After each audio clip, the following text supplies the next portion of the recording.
Hi guys, welcome to I dream. నేను మీ Chanakya. Covid సిచ్యువేషన్లో మనకు వచ్చిన పరిస్థితులు మనం ప్రత్యేకంగా చెప్పుకోవాల్సిన అవసరం లేదు. ఒక ఉద్యోగం పరంగా కానీ, డబ్బుల పరంగా కానీ, ప్రతి ఒక్క దాని పరంగా మనము చాలా ఇబ్బంది పడ్డాం.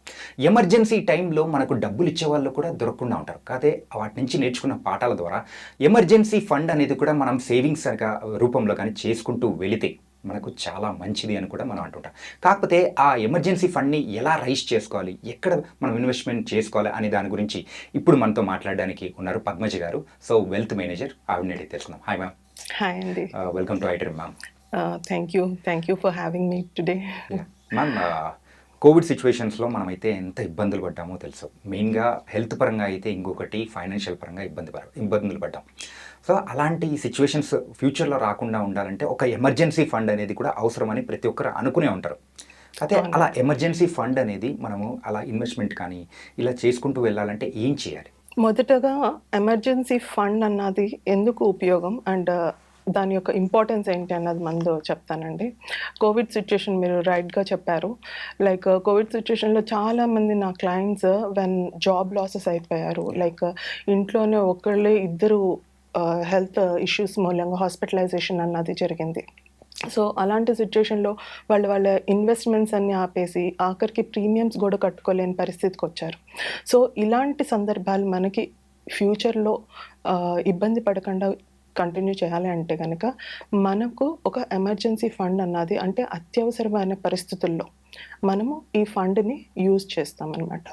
సో ఈ ఫండ్ని ఇంకా వేటి యొక్క ఆస్పెక్ట్స్ని మనం దృష్టిలో పెట్టుకుని ఈ ఫండ్ని అక్యూములేట్ చేయాలి అన్నది నేను డిస్కస్ చేస్తాను ఫస్ట్గా. సో మొదట వచ్చి మనకి జాబ్ లాస్, లేకపోతే మీరు ఒక ఎంటర్ప్రెన్యూర్ అయితే కనుక మీ యొక్క బిజినెస్లో ఏమన్నా ఒడిదుడుకులు వచ్చినప్పుడు ఇలాంటి ఎమర్జెన్సీ ఫండ్ ఒక 3 months కోసం అనేసి అది ఒక సపరేట్ ఒక ఫండ్లో పెట్టుకోవటం అన్నది చాలా ఇంపార్టెంట్. అలాగే లైక్ ఇంట్లో ఎల్డర్లీ పీపుల్ ఉంటారు, హాస్పిటలైజేషన్స్ ఉంటాయి, లేకపోతే ఈ మధ్యకాలంలో అందరికీ ఒక 5 lakhs kind of health insurance అన్నది అందరికీ ఉంటుంది. కాకపోతే ఆ 5 lakhs కూడా సరిపోని రోజులు ఈరోజు ఈ మధ్యకాలంలో మెడికల్ ఇన్ఫ్లేషన్ అన్నది అంత ఫాస్ట్గా పెరుగుతూ ఉంది. సో అలాంటి సిచ్యుయేషన్స్లో కానీ, లేదు అంటే కనుక మీకు ఎట్లాంటి హౌస్ రెనోవేషనో, లేకపోతే సడన్గా మీ కార్ బ్రేక్ అయింది, లేకపోతే టీవీ అండ్ రిఫ్రిజిరేటర్ ఇంట్లో లేడీస్ ఒప్పుకోరు, రైట్? సో ఇలాంటి సిచ్యుయేషన్లో మీరు ఇమీడియట్గా మీకు ఆ అమౌంట్ని సర్దుకోవాలి అంటే మీరు మీ యొక్క ఇన్వెస్ట్మెంట్స్ ఆపటమో, లేకపోతే ఉన్న సేవింగ్స్ని తీయటమో లాంటివి పనిచేస్తూ ఉంటారు, which will effect you in your wealth creation. Me retirement funds కానీ ఇవన్నీ ఇబ్బంది పడతారు ఫ్యూచర్లో. సో ఇలాంటి ఇబ్బందులు పడకుండా ఉండాలంటే minimum 3 to 6 months of your regular income, అంటే మీ హౌస్ హోల్డ్ ఎక్స్పెన్సెస్, అంటే హౌస్ హోల్డ్ ఎక్స్పెన్సెస్ అంటే ఏమిటి అంటే లైక్ మీ యొక్క హోమ్ లోన్ అయి ఉండొచ్చు, లేకపోతే మీ యొక్క ఇంటి ఖర్చులు, provisions, and at the same time మీ యొక్క బేసిక్ ఖర్చులు, మెయిన్ థింగ్ బేసిక్ ఖర్చులు ఏవైతే ఉంటాయో వాటన్నిటికీ ఒక 3 to 6 months వరకు డిపెండింగ్. ఎందుకంటే ఒక్కొక్కళ్ళ యొక్క లైఫ్ స్టైల్, ఇన్కమ్ లెవెల్స్ అన్నవి డిఫరెంట్గా ఉంటాయి. సో వాళ్ళ అవసరాలకి తగ్గట్టుగా ఈ యొక్క ఎమర్జెన్సీ ఫండ్ని క్రియేట్ చేసుకోవటం అన్నది చాలా ముఖ్యము. ఇప్పుడు చాలామంది కపుల్స్ ఉంటున్నారండి ఈ మధ్యకాలంలో, వైఫ్ అండ్ హస్బెండ్ ఇద్దరు జాబ్ చేస్తుంటారు.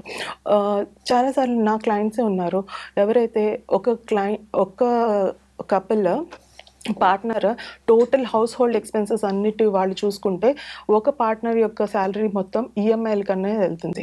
అలాంటి ఈఎంఐలు ఎవరికైతే, అంటే my friend, very good friend of mine, తను ఒక సెకండ్ చైల్డ్ కోసం అనేసి ఒక బ్రేక్ తీసుకోవాల్సి వచ్చింది. So next 6 months she was not in a position to pay the EMIs.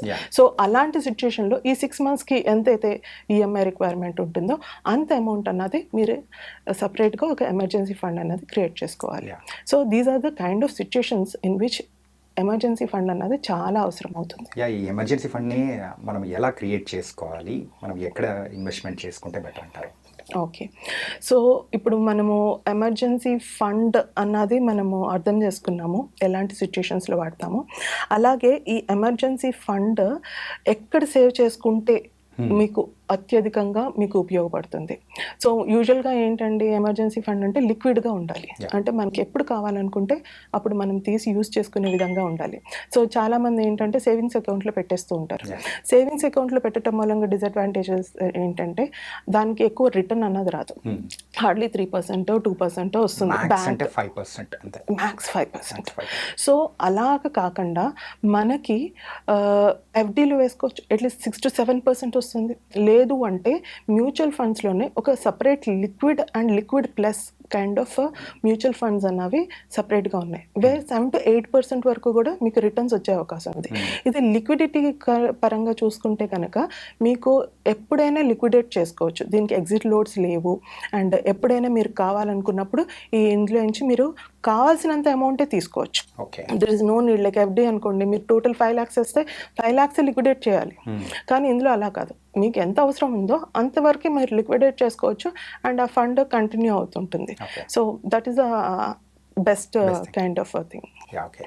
And యూజువల్గా ఒక మిడిల్ క్లాస్ పర్సన్ సో ఇలాంటి ఎమర్జెన్సీ ఫండ్ రైజ్ చేసుకోవడం అనేది కొంచెం కష్టంగా ఉండే అవకాశాలు ఉంటాయి కదా. అవునండి. సో వాళ్ళు ఇప్పుడు ఫర్ ఎగ్జాంపుల్ ఒక 50,000 వచ్చే పర్సన్ అనుకున్నాం అనుకోండి. సో వాళ్ళు వచ్చే ఈఎంఐస్ కానీ అన్నీ పోగా ఎమర్జెన్సీ ఫండ్గా కొంచెం అంటే ఎంత పర్సెంటేజ్ తీసి పెట్టుకుంటే బెటర్ అంటారు అప్రాక్సిమేట్లీ? ఇది అంటేనండి, ఇది డెఫినెట్లీ వాళ్ళ యొక్క ఇన్కమ్ లెవెల్స్ని బట్టి ఉంటుందండి. ఒకవేళ వాళ్ళ యొక్క శాలరీ ఎంతైతే వస్తుందో, ఓకే, శాలరీలో 5-10% ఒక ఎమర్జెన్సీ ఫండ్ క్రియేట్ చేసుకునే వరకు మీరు దాన్ని సేవ్ చేయటం అనేది స్టార్ట్ చేయండి. ఒకసారి అది ఎమర్జెన్సీ ఫండ్ మీరు ఏదైతే ప్లాన్ చేసుకున్నారో, మీ గోల్ ఒక 5 lakhs అనుకోండి ఫర్ సపోజ్ ఎగ్జాంపుల్ కింద చెప్తున్నాను.